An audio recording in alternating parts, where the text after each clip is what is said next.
اب تو سعد رفیق صاحب شکر ادا کرتے ہوں گے کہ اتنی آڈیو ویڈیو آ رہی ہیں، شکر ہے یار میں نہیں گیا.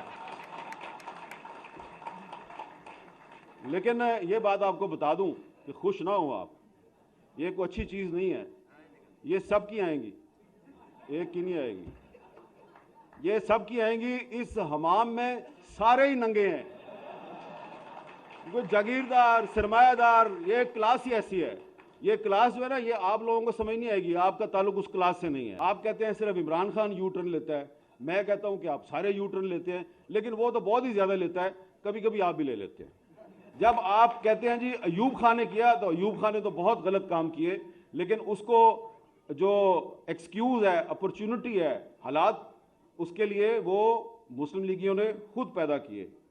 اور خواجہ رفیق صاحب جو ہیں، جب ایوب خان نے مارشل لا لگایا 1958 میں، تو خواجہ رفیق صاحب جو ہیں انہوں نے اس کے خلاف مزاحمت کی، اور کبھی بھاولپور کی جیل میں گئے، کبھی سائیوال کی جیل میں گئے، کبھی لاہور کی جیل میں بند ہوئے. اور اس کے بعد پھر جب محترمہ فاطمہ جناح کا الیکشن آیا، تو یہ بھی ایک بڑی اہم بات ہے کہ خواجہ رفیق صاحب جو ہیں وہ محترمہ فاطمہ جناح کے ساتھ تھے. خواجہ آصف صاحب کے والد خواجہ صفدر صاحب محترمہ فاطمہ جناح کے ساتھ تھے، اور خان عبد الغفار خان، جس کو پنجاب میں لوگ غدار سمجھتے ہیں، وہ فاطمہ جناح کے ساتھ تھا. اور غوث بخش بزنجو، جس کو پنجاب میں لوگ غدار سمجھتے ہیں، وہ فاطمہ جناح کے ساتھ تھا. خیر بخش مری، جس کو آپ کہتے ہیں کہ جی وہ آزاد بلوچستان کا حامی ہے، وہ محترمہ فاطمہ جناح کا چیف سیکورٹی گارڈ تھا، وہ چیف سیکورٹی گارڈ تھا. اور شیخ مجیب الرحمان، وہ ایسٹ پاکستان میں محترمہ فاطمہ جناح کا چیف پولنگ ایجنٹ تھا. تو یہ سارے لوگ جو ہیں یہ محترمہ فاطمہ جناح کے ساتھ تھے. کون فاطمہ جناح کے ساتھ نہیں تھا؟ ذوالفقار علی بھٹو صاحب فاطمہ جناح کے ساتھ نہیں تھے، کیونکہ وہ ایوب خان کی مسلم لیگ کے جنرل سیکرٹری تھے. اور پھر جب کچھ عرصے کے بعد جب الیکشن ہوا اور محترمہ فاطمہ جناح کو دھاندلی کے ذریعے شکست دے دی گئی، تو ایوب خان جیت گیا، پاکستان ہار گیا. اب یہ جو صورتحال ہے، اس میں آپ دیکھیں کہ یہ جن سب لوگوں کو غدار کہا گیا، یہ سارے کے سارے قائد اعظم کی بہن کے ساتھ تھے. اور جو اپنے آپ کو محب وطن کہتے تھے، وہ محترمہ فاطمہ جناح کو غدار کہہ رہے تھے. تو یہ جو غدار کی پاکستان میں کہانی ہے، یہ اس کا آغاز جو ہے یہ جنرل ایوب خان نے کیا تھا. اور جنرل ایوب خان جو ہے اس کے دور میں ڈسکوالیفیکیشنز، سیاستدانوں کو نااہل کرنے کا سلسلہ شروع ہوا، پارٹیاں توڑنے کا سلسلہ شروع ہوا، اور وہ سلسلہ آج تک چلا آ رہا ہے. اب اس میں بات یہ ہے کہ غور کرنے کی بات یہ ہے کہ خواجہ صاحب کہتے ہیں کہ پاکستان میں اس وقت ہم جو مسائل کا شکار ہیں، ان مسائل کو حل کیسے کیا جائے. تو یہ مسائل تو اسی وقت حل ہوں گے جب آپ خواجہ رفیق صاحب جو آپ کو بتا گئے ہیں، آپ اس پہ تھوڑا سا عمل درآمد کر دیں. 50% نہ کریں، 25% ہی کر دیں.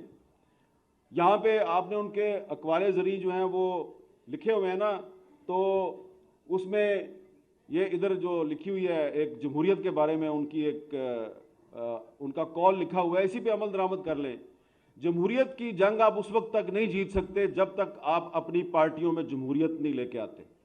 آپ کی پارٹیوں میں جمہوریت نہیں ہے،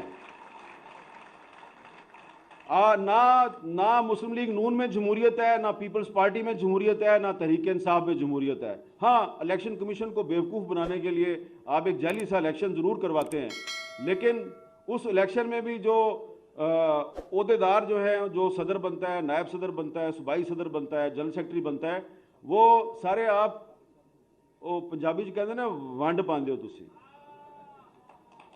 آپ صحیح آدمی کو عہدہ نہیں دیتے.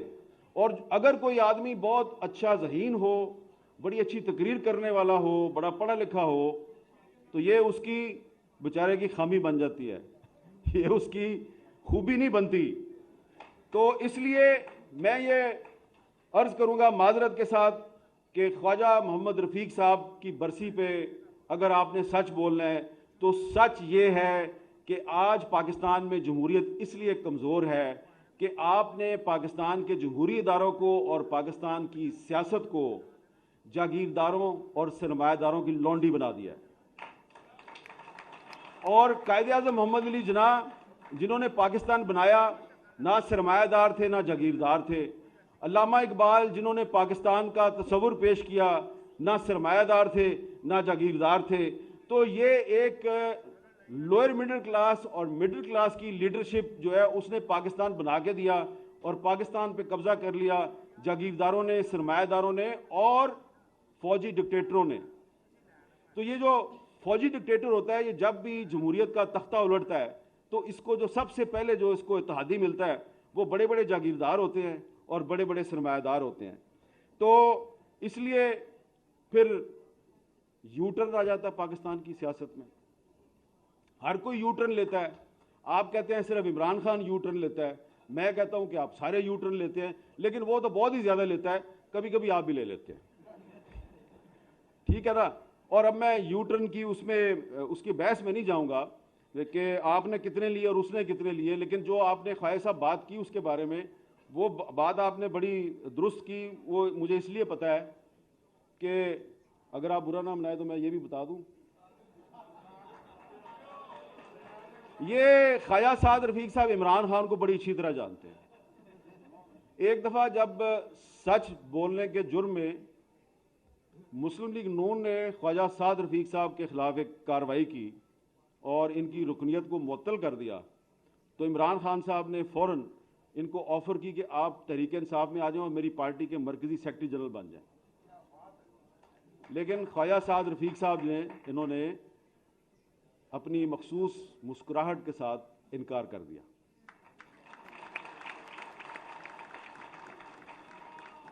اب ادھر خواجہ عامر صاحب جو ہے یہ مجھے بڑی خشمگین نگاہوں سے دیکھ رہے ہیں, ان کو بھی پتہ ہے اس بات کا. تو اب تو سعد رفیق صاحب شکر ادا کرتے ہوں گے کہ اتنی آڈیو ویڈیو آ رہی ہیں, شکر ہے یار میں نہیں گیا. لیکن یہ بات آپ کو بتا دوں کہ خوش نہ ہوں آپ, یہ کوئی اچھی چیز نہیں ہے. یہ سب کی آئیں گی, ایک کی نہیں آئے گی, یہ سب کی آئیں گی. اس حمام میں سارے ہی ننگے ہیں, کوئی جاگیردار سرمایہ دار, یہ کلاس ہی ایسی ہے. یہ کلاس جو ہے نا یہ آپ لوگوں کو سمجھ نہیں آئے گی, آپ کا تعلق اس کلاس سے نہیں ہے, آپ اس کلاس کے کلچر کو نہیں سمجھتے. ایک اور بھی یہاں پہ بار بار بات ہو رہی ہے, سردار یاز صادق صاحب نے بھی کہا کہ ان کے سینے میں بڑے راز ہیں.